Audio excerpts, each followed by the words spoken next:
Hello dear student, कैसे हैं आप सब। आई होप आप सब अच्छे होंगे। आज हम अपना कंप्यूटर का फर्स्ट चैप्टर स्टार्ट करने वाले हैं, जो कि मोस्ट इंपॉर्टेंट है आपके लिए। काफी सारी चीजें आपको सीखने को मिलेगी। तो चलिए शुरू करते हैं। सबसे पहले देख लेते हैं कि हमारे इस चैप्टर का नाम क्या होने वाला है। तो इसका नाम होने वाला है डाटा स्टोरेज मीडिया।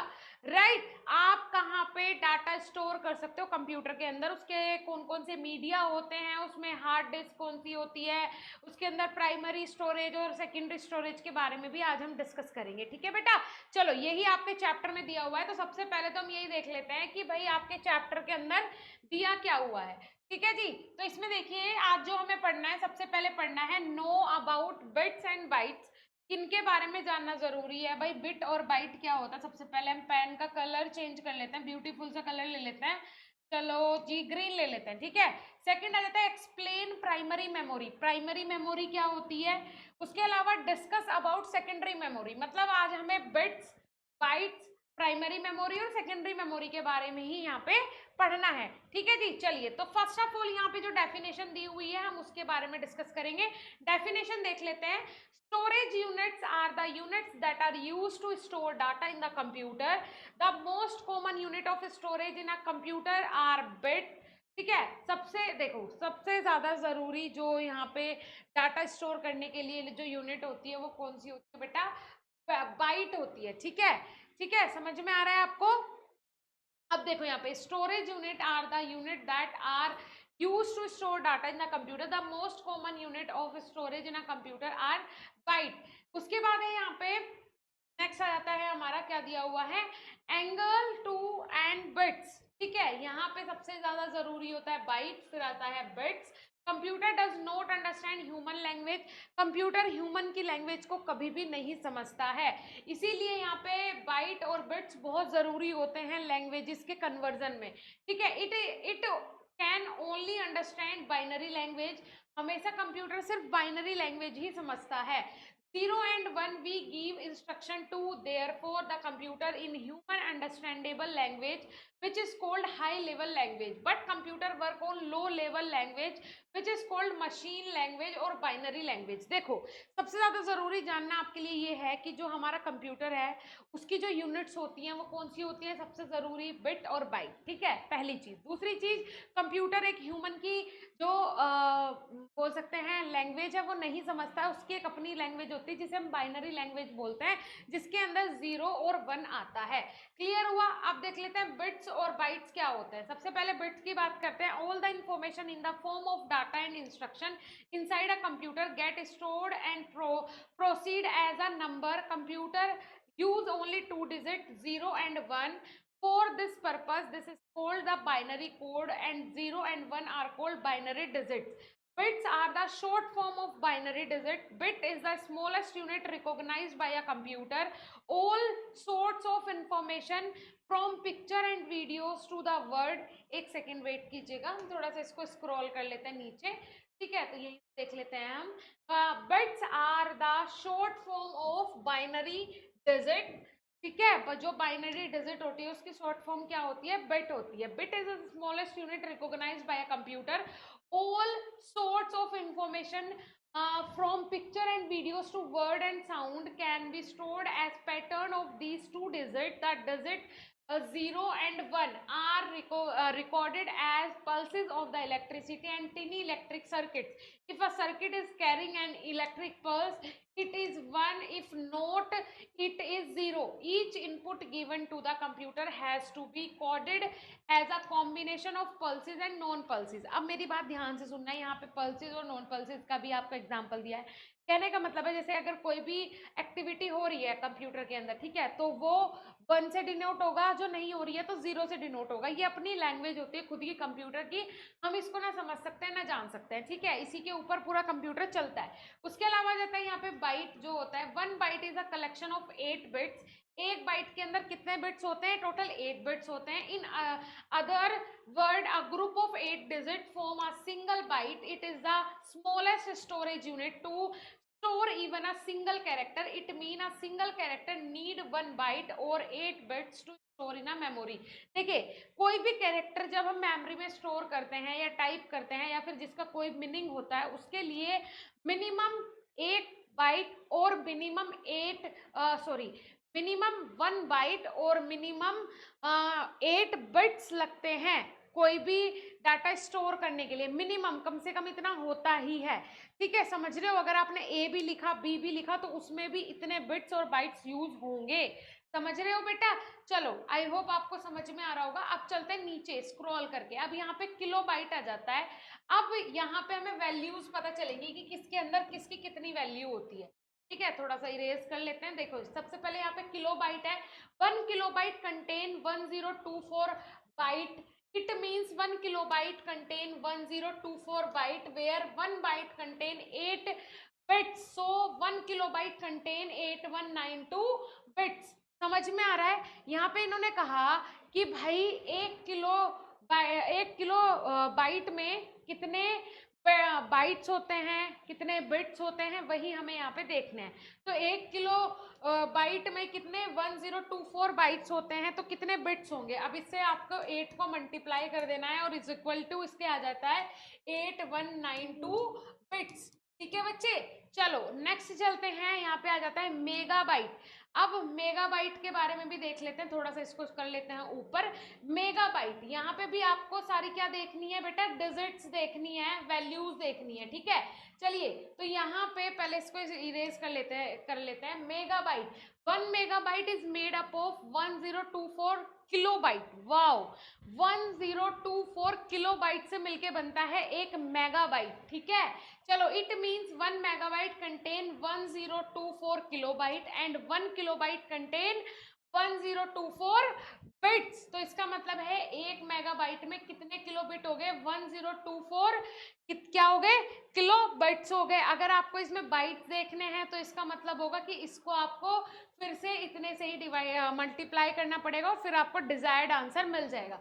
उसके बाद है यहाँ पे gigabyte. 1 gigabyte is a collection of 1024 megabytes. Wow great. अब जो 1 गीगाबाइट होगा वो कितने का कलेक्शन होगा, 1024 मेगाबाइट से मिलके बनता है 1 गीगाबाइट, ठीक है जी। It means 1 GB contain 1024 MB।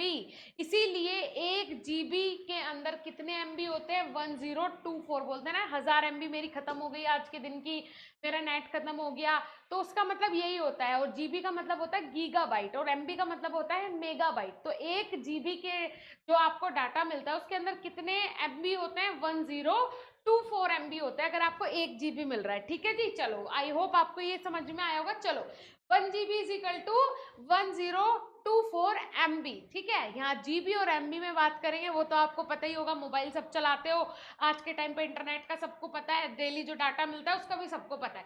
चलो अब देख लेते हैं। A byte of information is stored by using several bits in a predefined combination called bit pattern. Two such bit pattern are ASCII and EBCDIC, ठीक है जी। ये कुछ पैटर्न्स है जो कि बिट और बाइट के यहाँ पे दिए हुए हैं। उसके बाद यहाँ पे सिलिकॉन चिप्स की अगर हम बात करें तो ये क्या होती हैं, the electronic circuit carrying bits are stored on chips. देखिए जो ये आपका, एक सेकंड होल्ड कीजिए, हम थोड़ा सा स्क्रॉल करके इसको चलते हैं नीचे, ठीक है। यहाँ देखो सिलिकॉन चिप्स का मतलब क्या होता है। जो ये सिलिकॉन चिप्स का मतलब है, ये आपको क्या बता रहा है यहाँ पे, सबसे मेन चीज ये है कि इससे हमें यहाँ पे फायदा क्या होने वाला है जो हम इसके बारे में पढ़ रहे हैं। अब देखो ध्यान से सुनना, ये देखो ये एक स्ट्रक्चर इन्होंने आपको दी है। ये क्या है, मदरबोर्ड है। ये क्या है, मदरबोर्ड है जो कि सीपीयू के अंदर होता है, राइट। अब इसके अंदर आपके बिट्स दिए हुए हैं छोटे छोटे, उनके ऊपर चिप्स लगी हुई है, ठीक है जी, ठीक है। एक सेकेंड बेटा, चलो तो यहाँ पे देख लेते हैं हम। देखो यहाँ पे क्या दिया हुआ है, ये आपका मदरबोर्ड दिया हुआ है। तो यहाँ पे क्या बोला, electronic circuit carrying bits are stored on chips. These chips are tiny pieces of material called silicon. ये देखो ये जो इसके ऊपर क्या लगे हुए होते हैं, इलेक्ट्रॉनिक सर्किट्स जो लगे हुए हैं, जितने भी लगे हुए हैं इलेक्ट्रॉनिक सर्किट ही हैं ये सारे, ठीक है, मुझे सर्किट की इतनी पहचान नहीं है, ये सारे सर्किट ही हैं। इसके ऊपर क्या लगी हुई होती है, बहुत सारी चिप्स लगी हुई होती हैं, जो किसकी बनी हुई होती है, सिलिकॉन की बनी हुई है। Each chip is covered with millions of circuits, एक चिप मिलियंस ऑफ सर्किट से कवर्ड होती है। All the chips in a computer are mounted on board called printed circuit board, ठीक है। और चिप्स के जो चिप्स है वो कंप्यूटर में लगी रहती है, वो माउंटेड रहती है, मतलब बंधी हुई रहती है एक बोर्ड से, जो कि क्या कहलाता है, सर्किट बोर्ड कहलाता है, ठीक है, या फिर डॉटर बोर्ड भी उसे बोल सकते हैं। These daughter boards are attach to a motherboard, ये जो डॉटर बोर्ड्स होते हैं ये कहाँ अटैच होते हैं, मदरबोर्ड में अटैच होते हैं, ठीक है जी। अब motherboard is an electronic circuit board in a computer which interconnect hardware devices attached to it. At a minimum it include one or more central processing unit. अब मेरी बात ध्यान से सुनना, जो ये मदरबोर्ड होता है इसके अंदर आपका क्या प्रेजेंट होता है, काफ़ी सारी चीज़ें प्रेजेंट होती है, ठीक है। इसके अलावा यहाँ पे ये भी बताया गया है कि सीपीयू के अंदर, देखो सीपीयू के अंदर क्या होता है, मतलब इसमें जो हार्ड डिस्क होती है उससे भी अटैच रहता है ये क्या, आपका मदरबोर्ड सीपीयू के अंदर, ठीक है जी। नेक्स्ट आ जाता है यहाँ पे कंप्यूटर मेमोरी। अगर हम कंप्यूटर की मेमोरी के ऊपर बात करें तो इसका क्या मतलब है, computer store all the work done on it, the computer's memory is the place where information is stored. Computer memory एक वो प्लेस है जहाँ पे आप अपनी इंफॉर्मेशन को स्टोर करके रख सकते हैं, डाटा को स्टोर कर सकते हैं। This memory is made up of chips, ये जो मेमोरी है ये किससे बनती है, चिप से ही बनती है। There are two kind of memory, primary memory and secondary memory, ठीक है। अब प्राइमरी मेमोरी और सेकेंडरी मेमोरी इंपॉर्टेंट है आपके मेन एग्जाम के लिए भी, तो इनको अच्छे से पढ़ना। प्राइमरी मेमोरी कौन सी मेमोरीज होती हैं, बहुत आसान है, बस जानना पहचानना पड़ेगा आप लोगों को कि ये क्या होता है। Primary memory the part of computer which store the data temporarily during execution is called the primary memory or main memory. The computer's primary memory tells us the amount of data that the computer can store inside it. There are two kind of primary memory, RAM and ROM. अब मेरी बात ध्यान से सुनो, इनका इसका कहने का मतलब है कि जो प्राइमरी मेमोरी होती है वो क्या होती है भाई, वो रैम और रोम होती है, ठीक है जी। हमारे देखिए क्या होता है, प्राइमरी मेमोरी मतलब जो कि आपके डाटा को बिल्कुल अच्छे से स्टोर करके रखे, है ना, वो कहलाती है आपकी प्राइमरी मेमोरी। उसके बाद यहाँ पे आ जाता है कंप्यूटर्स मेमोरी। अगर हम कंप्यूटर की मेमोरी को फ्लो चार्ट के थ्रू देखें तो प्राइमरी मेमोरी जिसे हम इंटरनल बोलते हैं, जो कि कंप्यूटर के अंदर इनबिल्ड होती है, रैम और रोम। जैसे कि रैम का मतलब क्या होता है कि आपकी फोटोज हो गई या फिर गैलरी में आपकी वीडियोज वगैरह हो गई। रोम का मतलब क्या होता है, जैसे आपके मोबाइल में एप्स वगैरह होती है, ठीक है। अब आपको समझ में आया। अब देखो यहाँ पे एक होता है प्राइमरी मेमोरी, एक होता है सेकेंडरी मेमोरी। प्राइमरी मेमोरी की अगर हम बात करें, मैं इसको थोड़ा छोटा करके आपको पूरा चार्ट दिखा देती हूँ। देखिए ये है कंप्यूटर मेमोरी, राइट। एक सेकंड बेटा, मैं आपको पेन से भी यहाँ पे मार्क करके बता देती हूँ तो आपके लिए आसान हो जाएगा, ठीक है। चलो तो यहाँ पे देख लेते हैं, ये है कंप्यूटर की मेमोरी, तो ये प्राइमरी है, ये सेकेंडरी है। प्राइमरी में आ जाते हैं जो आपके इंटरनल पार्ट होते हैं, रैम और रोम, और सेकेंडरी में आ जाते हैं जो आपके एक्सटर्नल पार्ट्स होते हैं, जैसे कि हार्ड डिस्क आप अलग से लगा सकते हो। सीपीयू के अंदर तो एक हार्ड डिस्क होता ही है, अलग से भी आप हार्ड डिस्क का यूज कर सकते हो डाटा ट्रांसफर के लिए। उसके अलावा आ जाता है फ्लॉपी डिस्क, सीडी, डीवीडी या फिर फ्लैश डिस्क, ठीक है, ये अलग से डिस्क आप लगा सकते हो, ये होती है आपकी सेकेंडरी मेमोरी, ठीक है जी। चलिए, so I hope you all are understand, आपको समझ में आ रही होगी ईच एंड एवरीथिंग। अब आ जाता है रैम। अब रैम क्या होता है, रैम का आप किस तरीके से इस्तेमाल कर सकते हो, ठीक है बेटा। चलो तो रैम का यहाँ पे इन्होंने क्या दिया हुआ है, the full form of RAM is random access memory. सबको पता है, इंपॉर्टेंट भी है, हमेशा एमसीक्यूज या फिर आपके शॉर्ट नोट में पूछा जाता है। It stores data and instruction only when the computer is turned on. You can read and write data on it. RAM is also only a temporary memory. If by chance there are power cut while working on the computer, all the data stored on the RAM is lost. So it is also called a volatile memory. अब मेरी बात ध्यान से सुनना बच्चे, यहाँ पे क्या बोला गया है, रैम क्या होती है, रैंडम एक्सेस मेमोरी, इसे हम वोलेटाइल मेमोरी भी बोलते हैं। ये एक टेम्परेरी मेमोरी होती है। फॉर एग्जांपल हम कंप्यूटर पे कोई काम कर रहे हैं, ठीक है, हम अपनी कोई पावर पॉइंट प्रेजेंटेशन बना रहे हैं, तो वो हम जहां भी बना रहे हैं वो किस में आता है, रैम में आता है, ठीक है। जो हम काम कर रहे हैं वो रैम में आएगा, है इंटरनल लेकिन वो रैम में आता है। अब क्या हुआ, इलेक्ट्रिसिटी एकदम से चली गई तो हमारी वो फाइल जा सकती है, रप्चर हो सकती है, जरूरी नहीं है वो हमारे पास स्टोर हो। तो ये काम होता है रैम का। तो रैम को हम कंप्लीटली ट्रस्ट नहीं कर सकते। सकते हैं, राइट। चलो रोम आ जाता है, अब यहाँ पे क्या आ जाता है बेटा, रोम आ जाता है नेक्स्ट। तो चलते हैं नीचे स्क्रॉल करके। रोम क्या है, it stand for read only memory. ये किसके लिए स्टैंड करता है, रीड ओनली मेमोरी के लिए। It usually store program and instruction required to run these program which tell the computer how to work. For example, when the computer is booting up, instructions from ROM tell us the CPU how to get started. It is called read only because program stored on the ROM can only be read.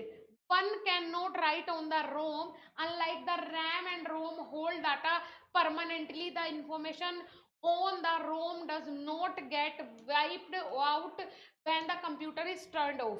इन्होंने बोला कि देखो RAM और रोम में यही difference होता है। RAM में जो आप डाटा स्टोर करके रख रहे हो, अगर इलेक्ट्रिसिटी चली गई विदाउट सेविंग एनी फाइल, तो आपकी वो फाइल खत्म हो जाएगी, बेकार हो जाएगी, रप्चर हो जाएगी। लेकिन वहीं पे रोम क्या होता है, इसमें डाटा जो है वो स्टोर रहता है, इसके लिए बैकअप भी रहता है, ईच एंड एवरीथिंग। तो रोम में ये प्रॉब्लम नहीं आती है जो कि रैम में आती है, ठीक है। यही सारी चीजें यहाँ पे हमें बताई है। अब यहाँ पे डिफरेंट काइंड ऑफ रोम, जो रोम होता है उनके डिफरेंट काइंड्स होते हैं, जैसे कि पी रोम, ईपी रोम और ईईपी रोम, ठीक है। अब पी रोम क्या होता है, it stand for programmable read only memory, the information that is recorded on the can not be changed. इन्होंने बोला जो पी रोम होता है उसमें अगर आपने कोई इन्फॉर्मेशन डाल दी तो उसको आप कभी भी चेंज नहीं कर सकते हो, ठीक है। ऐसी भी रोम होती है अवेलेबल आपके सिस्टम्स में, लैपटॉप में, कंप्यूटर में। दूसरा आ जाता है EPROM, it stand for erasable programmable read only memory, the stored information can be erased by exposing it to UV ultraviolet light. इन्होंने बोला कि भाई अगर आपने इसमें अपना डाटा सेव कर दिया तो इसके बाद आप इसको रिमूव भी कर सकते हो या फिर चेंज भी कर सकते हो।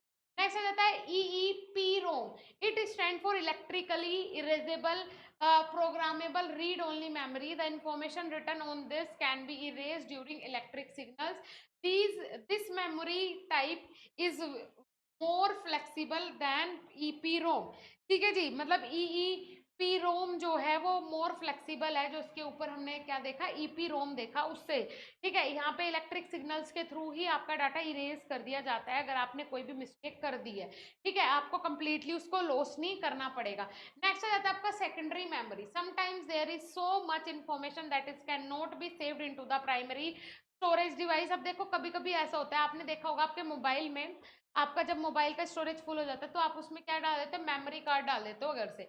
तो जो आपके मोबाइल की स्टोरेज है वो कहलाएगी आपकी क्या, प्राइमरी मेमोरी। और जो आप बाहर से उसमें कोई भी मेमोरी कार्ड वगैरह डाल रहे हो वो कहलाएगी आपकी सेकेंडरी मेमोरी, ठीक है।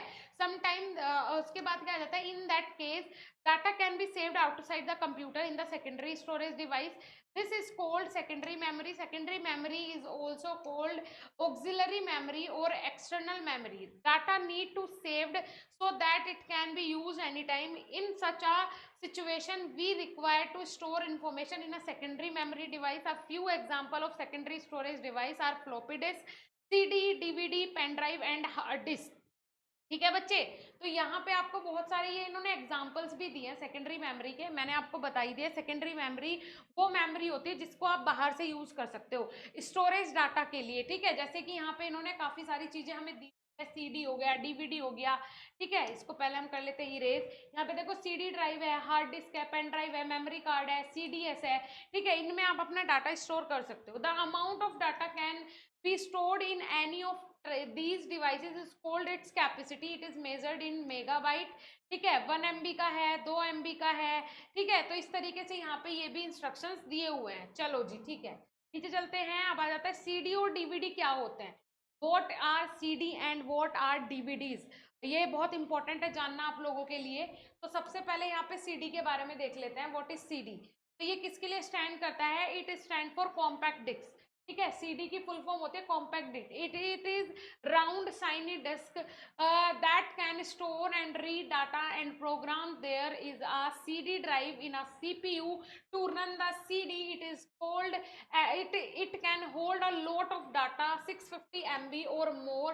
CDS and DVDs are also known as optical disk, ठीक है जी, समझ में आ रहा है आपको सीडी और डीवीडी क्या होती हैं? आपने देखा भी होगा पुराने ज़माने में, अभी भी अगर आप ऑनलाइन पढ़ाई कर रहे हो तो आपको सीडी मिली होगी या फिर आपको पेन ड्राइव मिली होगी। तो सीडी को आप अपने सिस्टम में लगाते हो, लैपटॉप में भी लग जाता है, कंप्यूटर में भी लग जाता है, ठीक है? और उसके बाद उसके सीडी और डीवीडी के अंदर जो भी है, प्रेज़ेंटेशन है, आपके लेक्चर्स हैं, आपकी पढ़ाई की कुछ भी चीज़ें हैं या फिर आपके मूवी है, तो वो आपको आसानी से फिर अपने कंप्यूटर सिस्टम में देख सकते हो। उसके बाद आ जाता है DVD, it stand for digital versatile disk. It is a flat round disk, the same size that a CD. It has 4.7 inches diameter. इतना इसका साइज दिया हुआ. It can store a lot more than data CD. देखिए CD के बाद invention हुआ DVD का, वो इसीलिए सीडी में कम डाटा स्टोर होता है. जहाँ सीडी में आप एक पिक्चर देख सकते हो वहीं पे आप डीवीडी में 5 पिक्चर ले सकते हो. ठीक है जी. DVDs require a separate drive in the CPU. CPU के अंदर सेपरेट ड्राइव की जरूरत होती है अगर आपने डीवीडी का यूज करना है. However a CD can be run in DVD drive but a CD drive can not run a DVD. ठीक है जी. यहाँ पे सुनो, अगर आपके पास डीवीडी ड्राइव है तो उसमें सीडी तो चल जाएगी, बट अगर आपके पास सीडी ड्राइवर है तो वहां पे डीवीडी नहीं सपोर्ट करेगी, नहीं चलेगी. इसके अलावा हार्ड डिस्क ड्राइव की बात कर लेते हैं. देखो हार्ड डिस्क बहुत ज़रूरी होती है डाटा स्टोरेज के लिए, वो आपके कंप्यूटर में भी इनबिल्ड होती है. बट अगर आपने अलग से लेनी है तो हार्ड डिस्क आती है लगभग 1 TB की, 2 TB की भी हार्ड डिस्क आती है. ठीक है. It can hold more information than a CD और DVD and gives information much faster. देखो ये आपके सीडी और डीवीडी से ये तो श्योरिटी है कि बहुत ज़्यादा डाटा स्टोर कर सकते हैं और आपको इन्फॉर्मेशन भी फास्ट देती है. The hard disk can be used as a inbuilt storage medium. The hard disk is placed inside a CPU. ये कहाँ पे प्लेस होती है? CPU के इनसाइड में प्लेस होती है और अलग से भी आप इसको ले सकते हो. You cannot remove or even see it. आप इसको ना तो रिमूव कर सकते हो अगर मैं इंटरनल की बात करूँ, ना ही इसको कभी देख सकते हो जो आपका हार्ड डिस्क होता है. Whatever you see save in different program gets saved on the hard disk unless another disk is specified. The surface of the hard disk is coated with a magnetic metal. देखिए hard disk जो होती है इसकी, उसका जो surface होता है वो किससे कवर्ड होता है? हार्ड मेटल से कवर होता है. The surface of the hard disk is coated with a magnetic metal. A small recording head is placed very near to each surface to read and write. Data on the hard disk remain there until you delete it. आप जब तक उसे delete नहीं करेंगे तब तक आपका data वो हमेशा स्टोर करके रखेगा. अगर आप डिलीट भी कर देते हो तो रिसाइकिल बिन में फिर से स्टोर कर देगा. तो ये फायदे होते हैं आपके हार्ड डिस्क के, सीडी के और डीवीडी के. ठीक है. अब आ जाते हैं एक्सरसाइज की तरफ और फर्स्ट क्वेश्चन देख लेते हैं. आपका क्या होने वाला है बेटा? फर्स्ट क्वेश्चन आपका होने वाला है मल्टीपल चॉइस क्वेश्चन के अंदर टिक द करेक्ट ऑप्शन. अब आपको सही ऑप्शन को यहाँ पे टिक करना है. तो सबसे पहले यहाँ पे बात कर लेते हैं भाई, चलो इसी से रेज कर लेते हैं. पहला क्वेश्चन है which one is the smallest unit recognised by a computer. Computer के थ्रू जो सबसे छोटी यूनिट है जिसको रिकॉग्नाइज करता है कंप्यूटर, वो कौन सी है? तो वो ऑफकोर्स मेगाबाइट तो नहीं है, बाइट भी नहीं है, गीगाबाइट भी नहीं है, तो वो क्या होगी? आपकी बिट होगी. उसके अलावा second question is which one of the volatile memory. मैंने आपको बताया था जो वोलेटाइल मेमोरी है उसका मतलब है कि वो टेम्परेरी मेमोरी है, अगर इलेक्ट्रिसिटी चले जाए तो सब कुछ उड़ा देगी. तो उसमें रोम तो नहीं था, रैम हो सकता है क्या? HDD भी नहीं था, सेकेंडरी मेमोरी नहीं था. वोलेटाइल मेमोरी तो हम रैम को ही बोलते हैं, रैंडम एक्सेस मेमोरी. उसके अलावा थर्ड आ जाता है which one is not a secondary storage devices. यहाँ पे जितनी भी डिवाइसेस आपको दिए हैं इनमें से कौन सी सेकेंडरी स्टोरेज डिवाइस नहीं है? डीवीडी है, फ्लॉपी डिस्क है, रैम है और हार्ड डिस्क है. ऑफ कोर्स कौन सी नहीं है? रैम नहीं है. बाकी तो सब सेकेंडरी डिवाइसेस ही हैं. Fourth question is 1 megabyte is equal to. 1 megabyte किसके इक्वल होता है? तो ये 1 megabyte is equal to 1024 bytes. ठीक है. इस पे आप करेक्ट कर देंगे. अब आ जाते हैं यहाँ पे आपका true and false. 0 and 1 are called the binary digit. Yes, इसका आंसर है yes. There are two kind of secondary memory, RAM and ROM. तो इसका आंसर ये सही है क्या? क्योंकि RAM और ROM तो प्राइमरी मेमोरी होते हैं, तो इसका आंसर हो गया wrong. उसके अलावा नेक्स्ट बात कर लेते हैं. ROM is also known as volatile memory. क्या ROM volatile वोलेटाइल मेमोरी कहलाती है? तो इसका आंसर भी है नहीं, क्योंकि वोलेटाइल मेमोरी कौन कहलाता है? रैम कहलाता है। Next question is the hard disk is place outside the CPU. क्या हार्ड डिस्क जो हम प्लेस करते हैं उसमें क्या वो आउटसाइड द सीपीयू होती है, इनसाइड द सीपीयू होती है? तो ऑफ कोर्स वो इनसाइड द सीपीयू होती है। हाँ, तो इसका आंसर होगा नो। उसके अलावा नेक्स्ट है collection of 1024 megabyte is called a 1 gigabyte. अब देखिए यहाँ पे ये आपका है क्या, होमवर्क। ये आपका होमवर्क है। आज भी मैं आपको 4 क्वेश्चन दूंगी होमवर्क के लिए, ठीक है? चलो जी, अब इसको इरेज कर लेते हैं, मिनिमाइज कर लेते हैं और चलते हैं थोड़ा नीचे स्क्रॉल करके। आपको थोड़ा मैं जूम करके दिखा देती हूँ क्वेश्चंस, ठीक है? ये हो गए सारी चीजें। अब आ जाते हैं हम कहाँ पे भाई? फिल इन द ब्लैंक्स पे, right? Fill in the blanks में सबसे पहले आ जाता है when the computer is turn on information is stored in. जब आपका कंप्यूटर ऑन रहता है तो आपकी इंफॉर्मेशन कहाँ स्टोर होती है? तो ऑफकोर्स वो रैम में स्टोर होती है, which stand for random access memory. किसके लिए स्टैंड करता है ये? रैंडम, एक सेकेंड रुको बेटा, थोड़ी हम थिकनेस कम करते हैं। रैंडम एक्सेस मेमोरी, ठीक है? और यहाँ क्या आ जाता है? रैम। नेक्स्ट देख लेते हैं, dash is the short form of binary digit. Binary digit का